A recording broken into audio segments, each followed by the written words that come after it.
The first time I realized something extraordinary was happening, it was because of a single moment of recognition, a voice cutting through the static of a room I didn't even know I was meant to be in.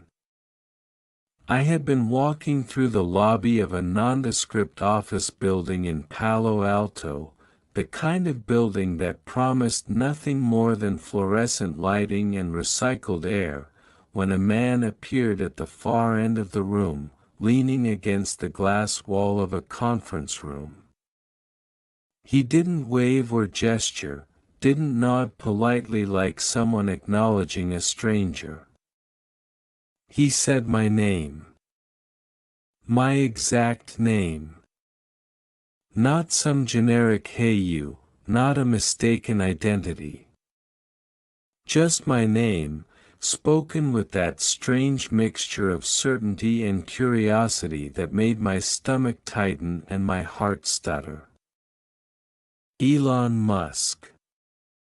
The name carried a weight that wasn't just fame. It was intention. It was power. It was a signal, the kind you didn't ignore, even if every rational thought screamed at you to. I froze. The world slowed. Around us, the office buzzed with casual professionalism, but I was suddenly standing in a vacuum. My name had been summoned in a space I didn't even know I occupied.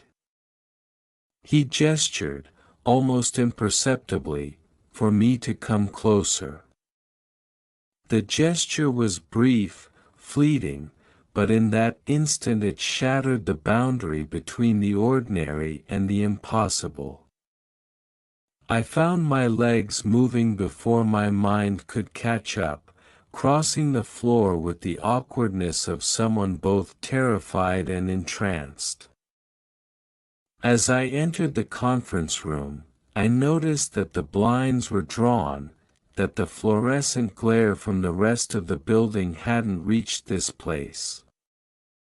The room smelled faintly of expensive leather and ozone, and there was a low hum in the air, as if the building itself were holding its breath. He didn't stand, didn't shake my hand, didn't even rise from his chair. He just looked at me, leaning back slightly, eyes scanning me as though reading not just my face but the decisions I'd made, the roads I'd taken, the compromises that had led me here. And then he spoke again. "You're the one we've been waiting for." It wasn't a question. It wasn't even an introduction. It was a declaration. And it felt like the ground beneath me had shifted. I wanted to say something, anything, but the words wouldn't come. My throat had gone dry, my mind a tangle of disbelief and fascination. He stood finally, walking toward the far side of the room, stopping in front of a large whiteboard that stretched from floor to ceiling.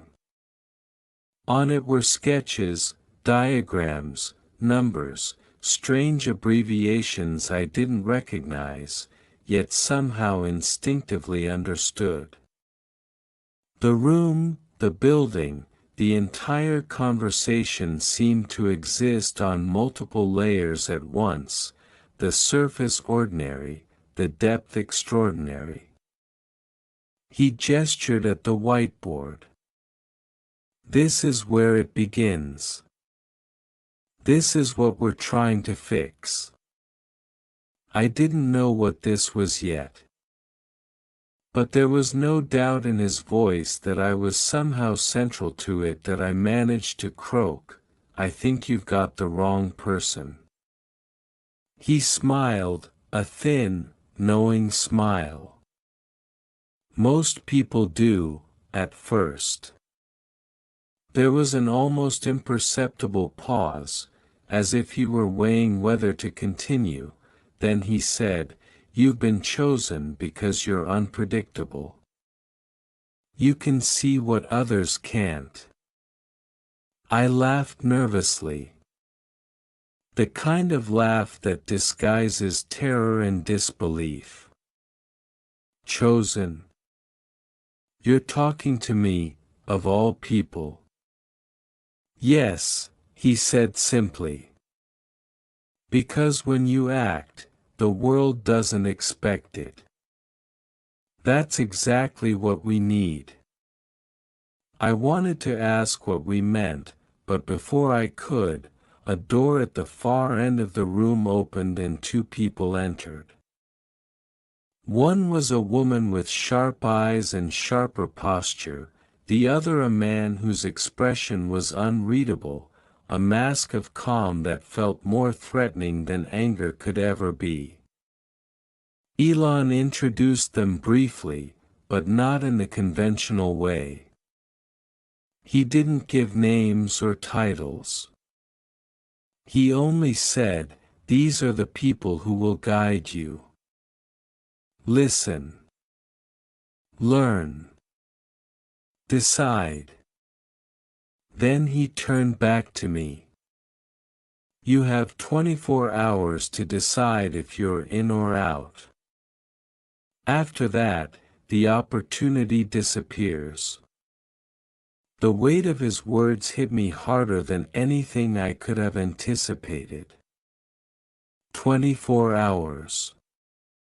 Just one day to make a decision that, somehow, would ripple far beyond my understanding. I felt panic rising, but alongside it, a pulse of exhilaration.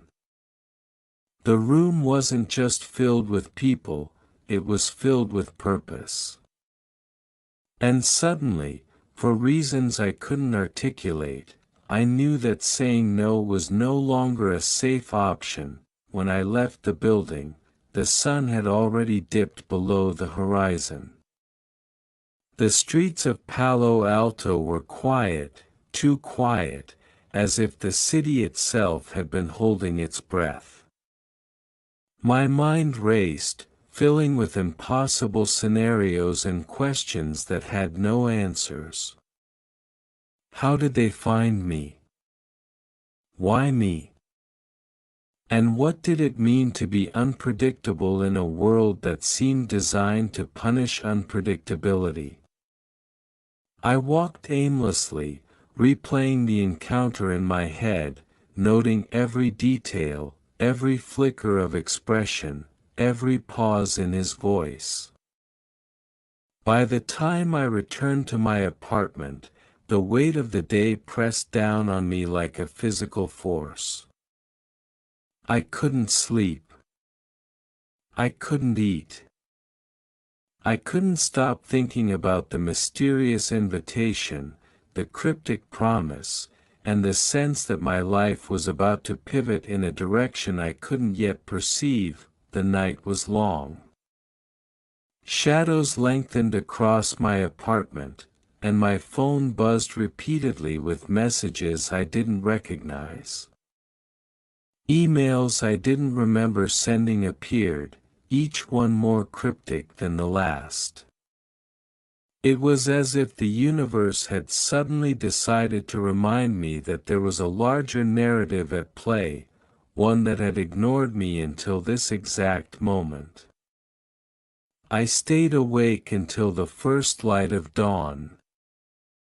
Staring at the ceiling, listening to the distant hum of the city waking up, trying to convince myself that this was real and not some fevered hallucination brought on by stress, ambition, or a cruel joke. The next morning, I returned to the same address, unsure if I was chasing a phantom or stepping into reality.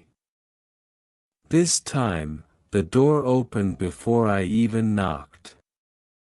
Elon was waiting, flanked by the same two people. There was no small talk. He simply looked at me and said, "It's time."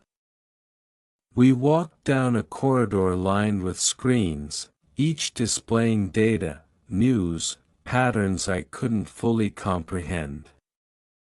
It was overwhelming, frightening, but I felt an odd sense of inevitability. I was being guided. Yes, but also tested. At one point, he stopped in front of a large screen showing live feeds from around the world. "This," he said, "is why you're here. Not because you're talented, not because you're lucky, but because you can act where others hesitate. You can disrupt systems. You can move when everything else is frozen. And we need that now more than ever." I swallowed hard, trying to process what he was saying.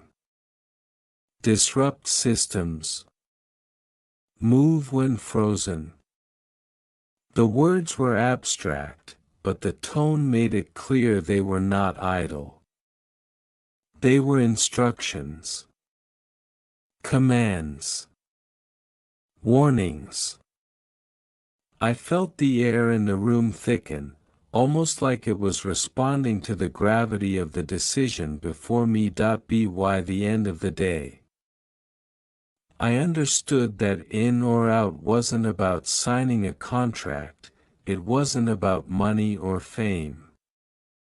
It was about trust, survival, and the kind of commitment that required you to step entirely outside the ordinary boundaries of life.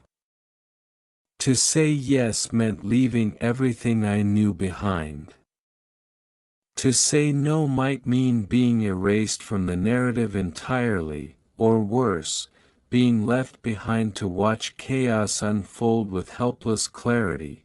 I walked back to my apartment that evening, my mind a battlefield of fear, excitement, and awe. The decision I faced was monumental, yet strangely intimate. It wasn't about Elon Musk, or the company, or the hidden project he was orchestrating. It was about me. About the choices I would make when the world itself seemed to hinge on them. And somewhere deep down, I realized that the moment he spoke my name, my life had already changed. There was no going back. The next morning, the weight of indecision pressed on me like a physical force. I couldn't sleep. Every time my eyes closed, I saw the outlines of that conference room, the gleam in Elon's eyes, the silent insistence that I was meant to do something I didn't yet understand. I walked through my apartment, touching objects as though their familiarity could anchor me to the world I knew, but nothing worked. The air felt different, as if reality had shifted around me while I slept. By mid-morning, my phone buzzed again. No caller ID, just a single text: "The car is outside. Don't be late." There was no signature, no explanation. I hesitated, staring at the message for a long moment, trying to summon the courage to act. Then I went to the door. Outside, a sleek, black electric vehicle waited, silent and unassuming except for the sense it carried purpose. I got in without asking questions, the door closing behind me with a muted click that sounded louder than it should have. The ride was quiet. Too quiet. The driver didn't speak, only nodded once when I glanced at him. Outside the window, Palo Alto blurred past, familiar streets transformed by the weight of expectation. My mind raced with possibilities. Was this some corporate test? A private initiative? A trap. Each scenario seemed more plausible than the last, each one more terrifying. We arrived at an unmarked building that seemed even more ordinary than the last. If that was possible. No logos, no security guard, no hint of what lay inside. The driver opened the door and gestured for me to enter. Inside, the air smelled faintly metallic, like an operating room, clean but slightly sterile. There was no one in sight, only a long hallway illuminated by soft recessed lighting. I walked forward cautiously, feeling the floor beneath my feet as if it were a thin veneer separating me from some hidden reality. At the end of the hallway, a door opened before I could knock. Elon stood there, flanked by the same woman and man, their expressions unreadable but alert. "Good. You came," he said, and I realized there was no relief in the statement, only recognition. He stepped aside, gesturing for me to enter. Inside, the room was large, filled with monitors, digital maps, and an array of devices that looked simultaneously familiar and alien. It was a control center of sorts, yet intimate, almost domestic in its arrangement. "This is where we work," Elon said, pacing slowly. "Not just on ideas, not just on projects, but on problems that can't wait. Problems that most people don't even see." He stopped, turning to face me directly. "And you've been brought here because you have a rare skill. You see patterns where others see chaos. You act when others hesitate. You disrupt in ways that are necessary." I swallowed hard, trying to process the enormity of his words. "I still don't understand," I admitted. "What exactly am I supposed to do?" He smiled faintly, almost indulgently. "That's why you're here. To understand. To decide. To act." He motioned toward the monitors. One screen showed a sprawling map of the globe with various nodes flashing intermittently.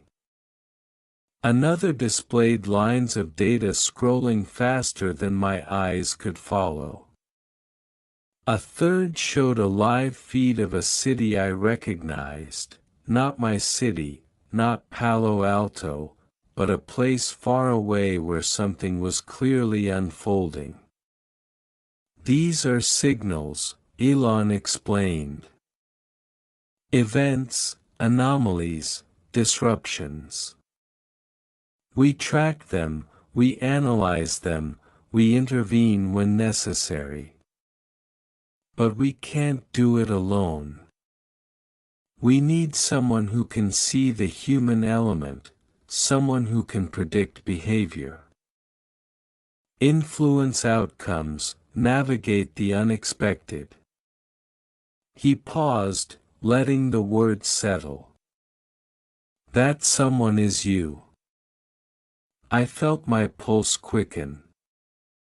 The scope of what he was describing was overwhelming. It wasn't just a project. It was a network, a system that stretched across continents, impacting lives in ways I couldn't yet comprehend. And somehow, inexplicably, I was now a central node in that system. The woman stepped forward, her voice calm but firm. "We'll guide you. We'll provide information, access, resources. But the decisions, the actions, those are yours. Her eyes locked onto mine, unwavering. Are you ready for that responsibility? I hesitated, the enormity of the question pressing down on me. Could I bear the weight of influence over so many unknown lives? Could I navigate a system so vast and intricate without losing myself? And yet, deep down, I felt a strange certainty, a pulse of resolve that I hadn't known existed. I think I am, I said finally, my voice barely above a whisper. It felt both like a lie and the only truth I could speak. Elon nodded once, sharply. Good. Then we begin. The hours that followed were a blur. They walked me through protocols, data streams, operational hierarchies, ethical considerations, security measures. Every detail seemed simultaneously mundane and extraordinary. I learned how to track events in real time, how to influence outcomes subtly, how to anticipate reactions and consequences. The information was vast, overwhelming, yet every piece felt necessary. It was as if my entire life had been leading to this moment, preparing me in ways I hadn't realized. By evening, I was exhausted but electrified. I could feel the shift inside me, the understanding that nothing in my life would ever be the same. I was no longer just a bystander. I was now an active participant in a system that operated in the shadows of everyday reality, with the power to intervene, redirect, and shape outcomes in ways that were both exhilarating and terrifying. Elon's parting words echoed in my mind as I left the facility. Remember, the world doesn't wait for the hesitant. It rewards the bold. And right now, boldness is what we need from you. Walking back to my apartment, the city around me felt different. Familiar streets seemed charged with potential, every passerby a node in an intricate, invisible web. I realized that the decision to say yes was not a single moment but a continuous one, unfolding with every choice, every action, every step I took from now on. That night, I lay in bed staring at the ceiling, unable to sleep, the weight of possibility pressing down like gravity. Somewhere in the world, events were unfolding that I had the power to influence. Somewhere, people's lives would be shaped by the actions I had yet to take. The magnitude of it was terrifying. But there was no turning back, and in the quiet moments, I understood something fundamental. When Elon Musk spoke my name, it wasn't just recognition. It was a summons. A challenge.